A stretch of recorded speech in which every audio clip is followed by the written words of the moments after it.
Queridos amigos, el líder es el que sabe perfectamente que un hombre a solas no da nada de sí. Un hombre recibiendo posibilidades puede desarrollarse al máximo. De ahí la gravedad ética de no dar posibilidades a quienes están a nuestro alrededor. Si yo convivo contigo y te niego el saludo, por ejemplo, ¿qué pasa? En el nivel de los objetos, un saludo pues es un poquito de aire que se lleva el viento. No tiene valor ninguno. Pero en el sentido de la creatividad, un saludo es una invitación a ser creativo, a fundar ámbitos de convivencia. Si yo te lo niego, puedo condenarte a no desarrollarte como persona. Por eso, éticamente es enormemente grave.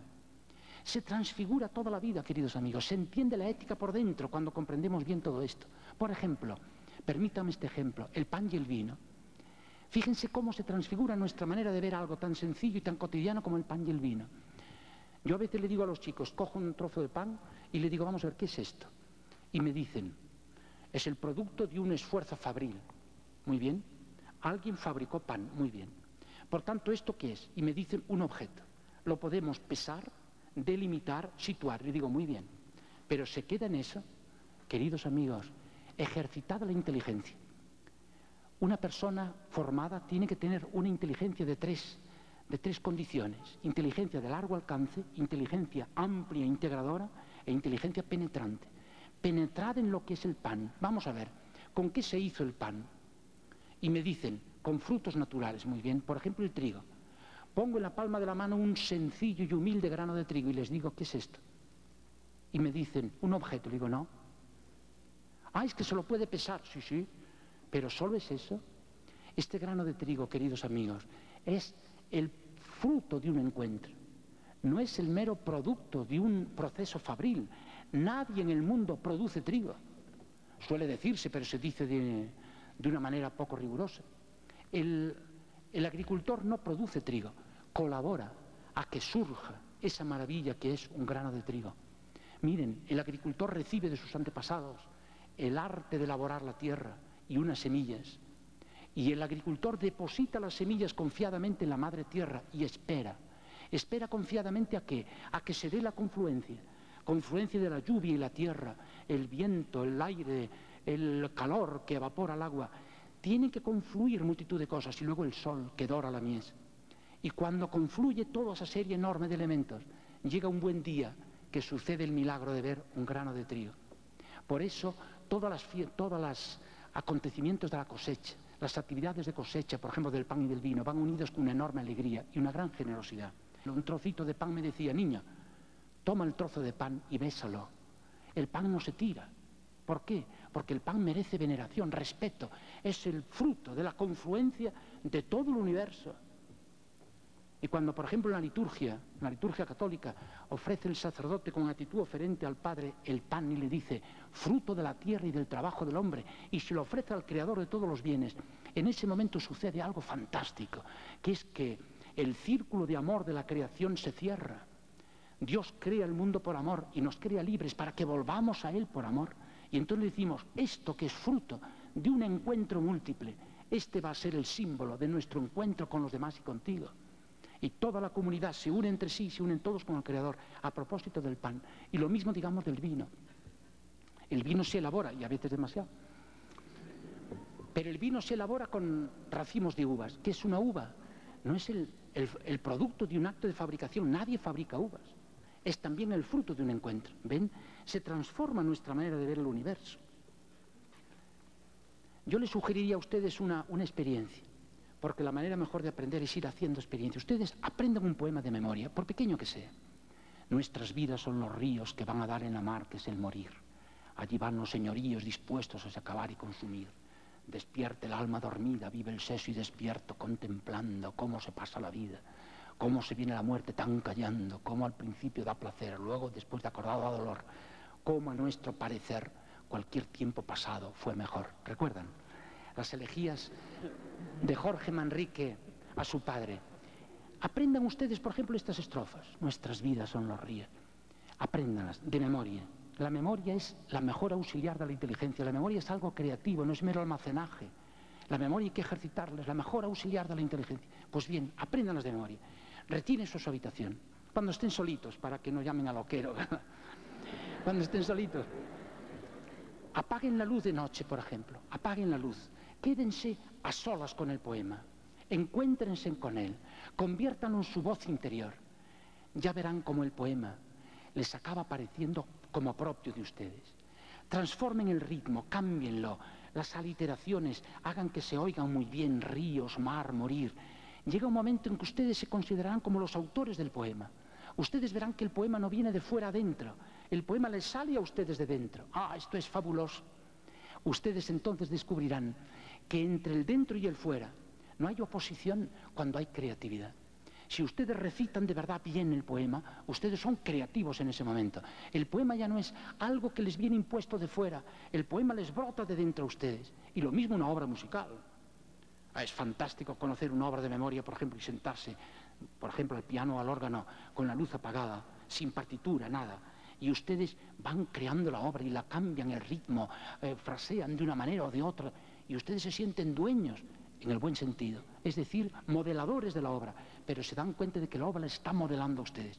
Ahí entonces, miren, se solucionan miles de problemas de la vida humana. Por ejemplo, ¿cuántos jóvenes, millones de jóvenes, mal orientados por falsos líderes, piensan que uno para ser libre en la vida tiene que dejar de atenerse a normas? Tal vez sea nuestro caso, nuestra tentación. ¿Cuántas veces hemos pensado que para desarrollarnos en la vida cabalmente tendríamos que dejar de lado cuanto nos dijeron los mayores de ética, de religión, de costumbres, etcétera? ¿Por qué? Porque pensamos que el esquema mental, libertad, normas, es un dilema. Creemos que hay que escoger o lo uno o lo otro. Una alumna todavía este año a comienzos de curso me dice: profesor, no le dé vueltas. Hay que escoger. O somos libres o aceptamos normas que vienen dadas de fuera. Y yo le dije, si todas las normas me vienen de fuera y yo no puedo conseguir que me salgan de dentro, porque yo no las asumo creadoramente, entonces estoy de acuerdo contigo. Pero lo que me niego a aceptar es que toda norma sea para mí distinta, distante, externa y extraña a mí. De tal manera que si yo acepto una norma me enajeno, me alieno, me pierdo en quien dio la norma y dejo de ser profundamente yo. Miren, le dije yo entonces a esta joven, todo depende de la creatividad. Si yo soy creativo y cuando recibo una norma, si es una norma sensata, yo me doy cuenta de su fecundidad y yo entonces la asumo creadoramente como una voz interior que me va encauzando mi vida creativa, llega un momento en que yo la norma la considero como una voz interior. Ya no es nadie distinto, distante, externo a mí el que me da la norma, soy yo el que me la doy. Recuerdan a Sócrates, ese gran maestro griego del pensamiento riguroso, cuando él decía, tengo un ángel, él decía daimon, tengo una voz interior que me reprende, que me corrige. A veces entro en casa y me dice, ¿no te da vergüenza? Actuando así, ¿no te parece que es preferible morir a vivir? Y me llama la atención, me dice, él me corrige. Es la voz interior. Cuando nosotros una norma la convertimos en voz interior, ¿quién podría decir que esa norma nos ha venido dada de fuera? Queridos amigos, cuando somos creativos, la escisión dentro-fuera, lo mío, lo tuyo, aquí y allí, queda superada. Y cuando nos damos cuenta de esto, ganamos una libertad interior fantástica. Esa libertad la conseguimos cuando nos entregamos a un ideal muy valioso. Si ustedes y yo descubrimos el ideal de la vida y nos damos cuenta de que el ideal de la vida y por tanto la vocación y la misión de nuestra vida no es servirnos a nosotros mismos, sino abrirnos a otros, servir a los que están alrededor, crear una sociedad mejor, entonces conseguimos una enorme libertad interior.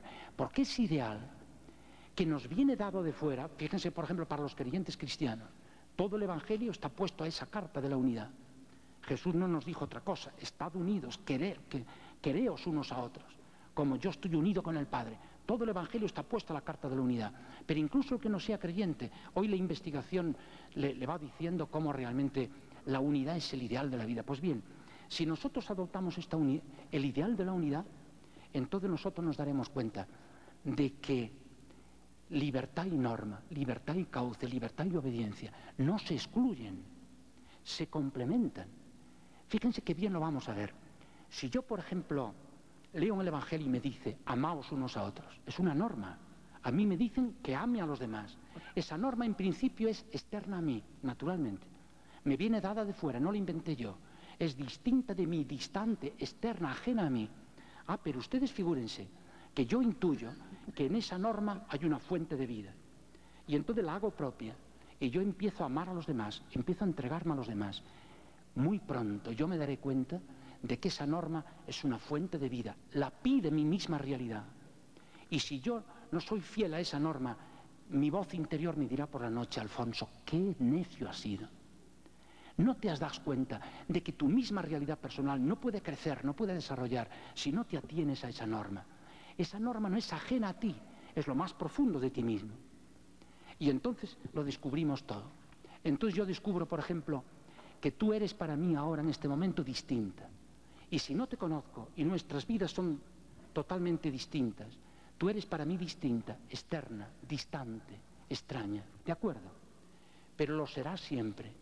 Ortega y Gasset, que era un gran filósofo, pero aquí he hecho una pequeña siestecita, dijo que el hombre es distinto, todo hombre es distinto, distante, externo y extraño de cuanto le rodea, y lo será siempre, de tal manera que cada uno está en su soledad. Yo le diría: no, don José, yo estoy en mi soledad al principio, tú eres para mí distinta, distante, externa y extraña al principio, pero figúrate que tú y yo empezamos a crear relaciones de trato. Crear relaciones de trato. Tú me ofreces posibilidades que son valores, yo te las ofrezco a ti, nos encontramos. ¿No es verdad que al cabo de cierto tiempo podemos convertirnos en amigos íntimos? Claro, pero ¿qué es un amigo íntimo? No el que se pierde en el otro, no, es el que crea con el otro un campo de juego, un campo de encuentro. Y en ese campo de encuentro, verán qué bonito es esto, en ese campo de encuentro, las escisiones entre lo mío y lo tuyo, el aquí y el allí, el dentro y el fuera quedan superadas. Si yo soy amigo íntimo tuyo, tú no estás fuera de mí. Como cuerpo sí, como persona no. Tú no eres extraña a mí ni externa a mí, te puedes ir a los antípodas. No importa, estamos en un mismo campo de juego. Entonces la vida se ilumina. Entonces vemos que yo me puedo entregar a normas, a cauces, a velas desplegadas, porque sé que eso no aminora mi libertad, al contrario, la hace posible. Y entonces yo entiendo, por ejemplo, lo que es la fidelidad. A veces se nos dice: tú has hecho una promesa, tienes que ser fiel. Ah, muy bien. Pero ¿qué significa ser fiel?